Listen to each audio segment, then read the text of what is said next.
Big Daddy Yuta Okkotsu arrives in Sendai Colony to face reincarnated sorcerers who are locked in a four-way deadlock and stalemate. The last time we saw Yuta in action was at the beginning of season 3 when he was onto our boy Yuji, but then it turns out, he was on our side, even though we kind of knew that it was a kind of a terrible fake plotline, I guess. And before that, it was Jujutsu Kaisen 0, the movie. Tell me another side character who has their own film. He's been called a fraud by the haters, the real main character by fans, and people in the middle like me who are just unconcerned. But like it or not, all that changed in JJK season 3. And I'll say this personally now, on wax, on film, Yuta Okkotsu is a fraud. But wait, before you pick up your weapons, you're ready in your jutsus and your domain expansions, relax. He's a fraud because how is this guy a side character? Because right now, he has the best episode in the show and also his own film.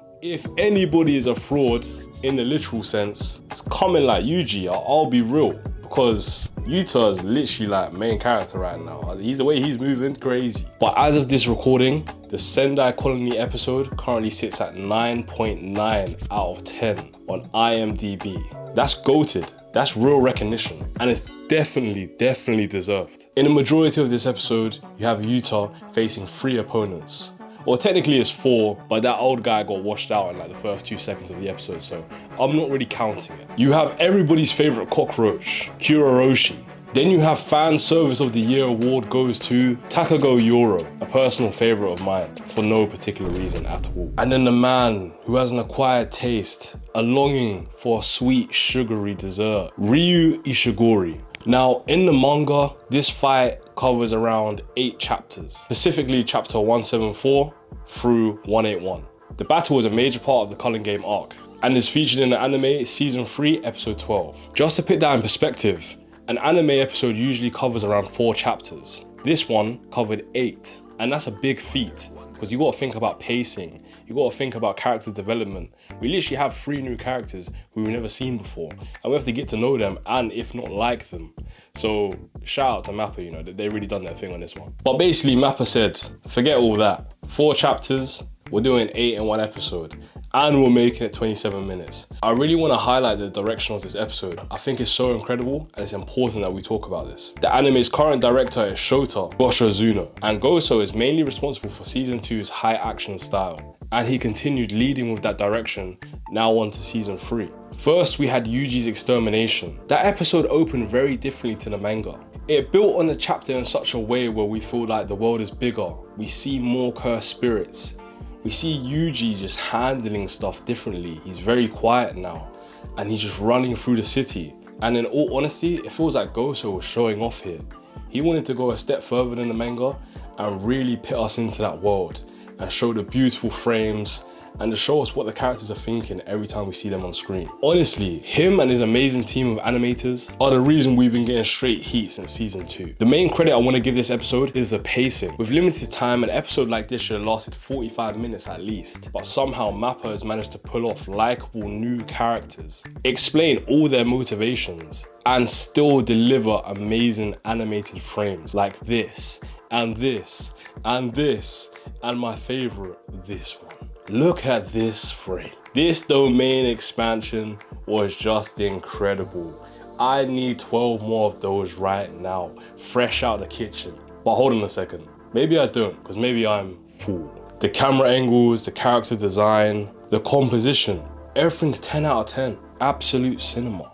When the episode started, I was thinking, this is a bit choppy, it felt a bit rushed. And I'm mainly talking about Yuta's fight with the cockroach cursed spirit. But the way I feel like they kind of sugarcoated it, and they done it really well. I'm not saying they're hiding trash work, but the transitions mixed with the music on that fight was just incredible. It made me realize, okay, they've got a short deadline to get all this plot lines in this one episode, but they done it like perfectly. Like literally, I can't think of anything wrong with this. Those slow fade in and out of Yuta and his sword play, like genuinely, this is just incredible work. What they lacked for time, they made up with execution. The fighting in this episode was insane. Hand-to-hand combat, strategy, swordplay. It was all executed perfectly, and especially Yuta's speedster moments. I genuinely quite like them. There's a lot of hate on the CGI and stuff like this, but just appreciate for what it is. It's fire. Personally, one of my favorite bits is when Yuta throws the train at Ryu. It was just so effortless and casual. I was creasing. This feels like one of them rare moments where we're seeing superhuman strength from these characters. Because if you compare this to like a season 1, I feel like the show was just showing, yeah, sorcerers have enhanced strength, but this is on a whole different level. This is on some like invincible Superman type shit, you know? And the best part about it, it looks completely natural at the same time. Characters are flying, running ridiculously fast, getting dashed like 100 meters through a building, and shrugging it off like nothing even happened.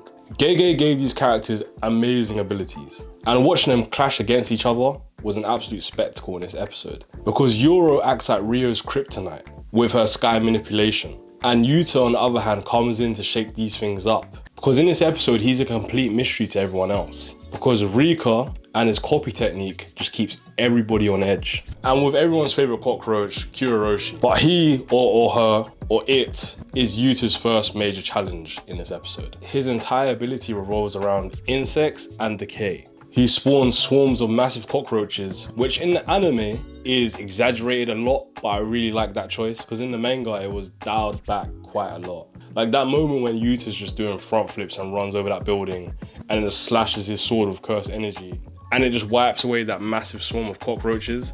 That wasn't in the manga, but again, that was a great choice. But overall, it was the perfect first opponent we get to see Yuta face. Because not only does it show off his strength, it shows off his intelligence. Because this fight was about survival and adaptation. And plus, it gave us another glimpse of Yuta kissing a cursed spirit. You know, this guy's got a little fetish going on. You know, all the signs are there.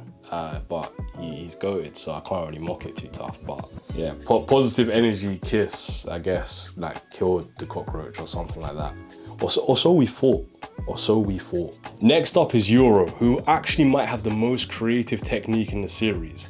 And I say this because it's beautiful to watch. The way she kind of warps like space and the way it's animated is just so good. She doesn't just fight, she controls the sky herself. And the intro into the episode was just so funny. You know, she kind of comes out of nowhere. She like whispers in Yuta's ear, like kind of seductively. And we're thinking, yo, who's that? But then Yuta looks around shook. He kind of jitters and he just gets thrown like 200 meters in the opposite direction. It was actually such a great intro into this episode. Everything was happening after one another like ASAP. It was like dominoes, you know? Like they were just falling. And Yuta was just trying to eat all these bangs and like, but it's a great episode. You know, it's a glazing episode. I'm glazing this episode. But essentially she can bend and distort space. So when Ryu is firing a beam at her, she can kind of just bend that shit and throw it away or throw it straight back at him. She literally turns her own strength against him. Watching her fight is like someone weaponizing air around him. It's like some Avatar Last Airbender Aang stuff. Now what really makes this episode great is Yuta versus Ryu. It's literally so special.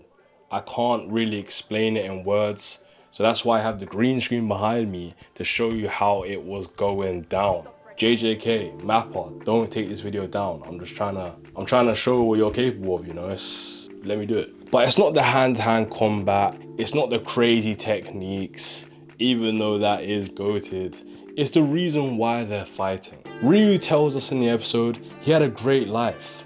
You know, he won all his matches with other people, he met a nice woman, you know, he lived and then died, but he had one thing that was looming over him. He never had a worthy opponent. He was too strong in his era. And now that's why he's been reincarnated, to find that person. And that person is Yuta Okkotsu. And they're complete parallels to each other. Because Yuta, on the other hand, he doesn't even really like fighting. He fights out of necessity for his friends and protecting everyone, but he's kind of like a softie, you know, he's doing what he can just for the sake of it, really. But with that being said, Yuta does highly respect the reason Ryu is fighting. Because essentially, there's no real malice behind it. It is just for the love of the game. And I think Yuta finds that entertaining in a way. The mutual respect turns chaos into motion art, like two ideals colliding in real time. And where you can see the poetry in this is where Ryu is talking about dessert. His life never had that final dish, you know, that cherry on top. You know, it was just full of mains and starters. And Yuta is that dessert. And while they're fighting, I just love the scenes where we're seeing a full table of desserts. Ryu is actually getting emotional at everything he has in front of him. His appetite is massive, and now it's being fulfilled. And with every punch back and forward, every curse technique being thrown at each other, that table with a huge number of desserts is getting smaller and smaller and smaller. Each punch is another bite being taken from a cake, until eventually there's nothing left, just crumbs, and Ryu is completely satisfied. And then it concludes in what he tells Yuta, "Thank you, I'm full." And my favorite moment just before Ryu drops is when they're about to beam clash with each other, and Yuta was originally going to fire first. He wasn't going to charge up his energy to the full potential. He was actually going to hit Ryu before he launched his to win the fight. But because he saw the emotional happiness on Ryu's face, he ended up sympathizing with him and actually said, "You know what? Just this once." And what he was saying by that is, I'm gonna load up my power as well, you're gonna load up yours, and we're just gonna fully just go for it. And it was just incredible. It was one of the long list of things in this episode that made it special.